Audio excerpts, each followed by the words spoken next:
Yes, good afternoon.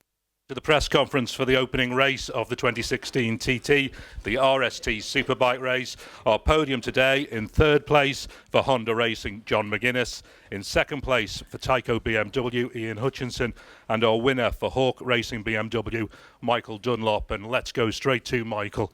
My oh my, what a first two laps to that race.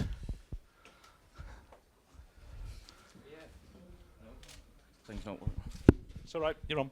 Yeah, it was good. Yeah, I can't complain really. It's a good stand start lap, which was a bit stronger than I thought. Really, we had a few issues in the front, and we changed in the pits. But yeah, it was a good stand start lap. The bike was working well, and I can't really complain. Obviously. Was that always the aim, to try and break them at the start? It's like anything, it's you don't come into the game looking at it that way. Everybody's got pace, and.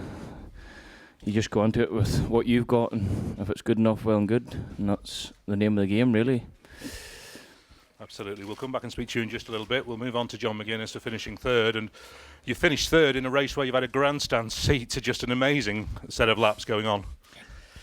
Yeah, absolutely. I mean, I dropped the clutch from the start, and I thought I had a great run to Glen Helen, and I saw my first pit board. I was miles away, and I just kept hitting the apexes, trying my best, and and then Hutchie blitzed me up towards Hailwood's Rise on the second lap. I was like, oh dear, I'm miles behind here, but it picked my pace up, to be honest. We had a great pit stop and come out in front of Hutchie, but I waved him past, didn't want to get involved in his race, and then so Hutchie towed me away from fourth or fifth where I was, and then got me onto that podium position, and yeah, it was great. It was great to ride around with Ian. He was inch perfect. He looked really good on that bike, and I really enjoyed it. Put a few stones through the screen now and again, but and then again we just I wasn't sort of safe in third place, and then I don't know what Ian maybe slowed a little bit on lap 4, so I got past again, and I tried to go a bit faster, and I knew our pit stop would always be really really good, and we came out and broke whoever was fourth. I think it was Hickman, and. Really enjoyed the last two laps that I run around with these two guys, but the last lap these two were gone. I was thinking, I hope they might trip themselves up here and go up the road at one of the hairpins or something and give me the win. But no, fair play to these guys. I had no answer for them. My bike were brilliant. I felt I rode pretty good. It's my 20th TT. I can't complain. I'm on the podium, and my lap record's gone, but hey, it was always going to go. I had it for 10 years, so. I'm not disappointed. I'm really proud of what we did on the Honda today, and we're on the podium with two younger guys, and good luck to these. And you absolutely know what it's like to run at lap and race record pace. Do you think there's anything you can do for Friday? Yeah, brake later, lean it over a bit further and get on the power a bit earlier. I think that's about all I could do.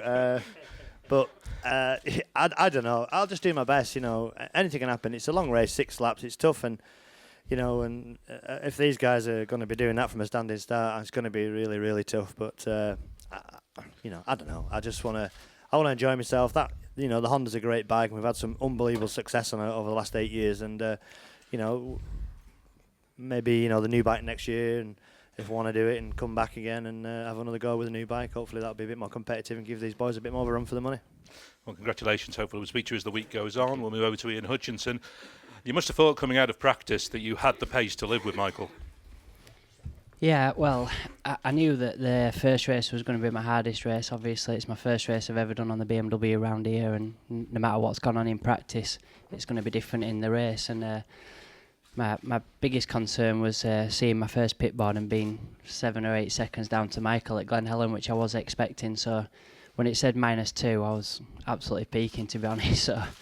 And by lap 2, it was halfway around lap 2, it was only -7, and I was happy with my pace. I didn't want to push that much at the start and just get comfortable with the BMW. And then after the pit stop, I came out, and like John said, he let me come back past coming through there. And as soon as I see my pit board at Ballaugh, I'd gone from -7 going into the pit to -15, and obviously I knew Michael started 20 seconds behind me, so it just absolutely broke me, to be honest. Lap 3 and 4 was just absolutely pointless for me because I knew he could see me.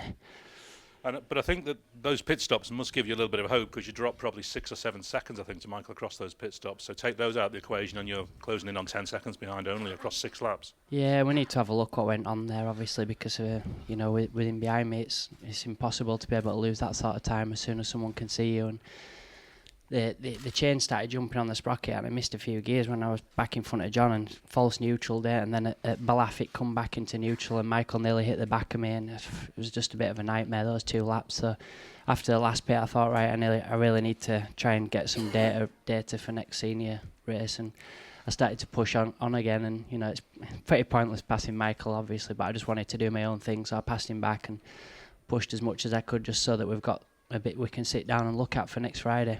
Well, you must take some hope away, because your fastest ever lap was lap 6 at 132.767. That's your fastest ever race lap around here, so that's something to take away.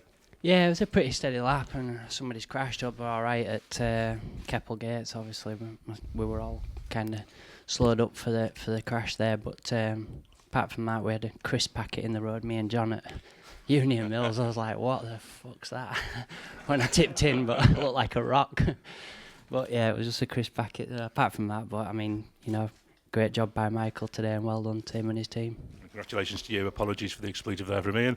So I'm coming back to Michael. After those first 2 laps, then, what was the mindset? Just catch Ian and sit there?